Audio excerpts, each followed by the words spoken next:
everyone, I'm Dianne, a solo mum, a double donor mum, and I had my daughter at 49.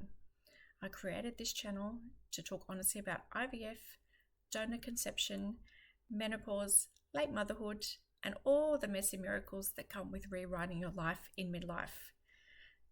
Today, I want to gently and clearly talk about something that isn't talked about a lot: double donor IVF, what it is, why some of us choose it, and what the emotional journey can look like. Double donor IVF, if you're not familiar, simply means using donor eggs and donor sperm to create an embryo. Instead of using your own eggs or a partner's sperm, you create a pregnancy using two donated genetic sources. For someone like me, this was the most compassionate option.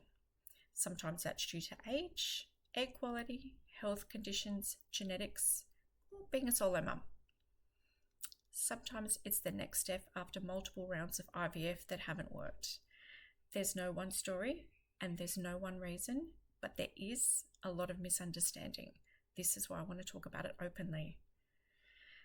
Why do people choose double donor IVF? Great question.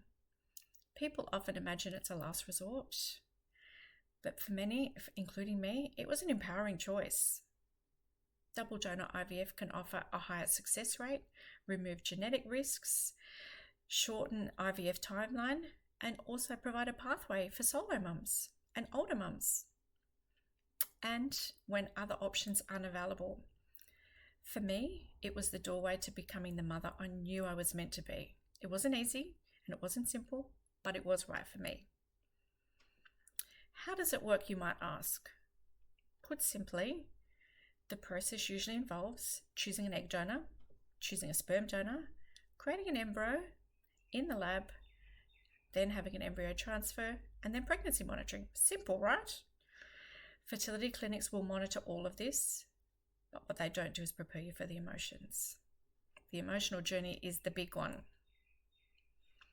This is huge. There's grief, even when you know you're making the right decision. There's fear, especially with identity, bonding, and genetics. There's also enormous love, a love that grows from choice, courage, and intention. When I held Eva for the first time, none of my fears mattered anymore. She was mine, not because we shared DNA, but because I chose her. I fought for her, and I dreamt of her, and I loved her long before she even arrived. Double donor does not make you less than a mother.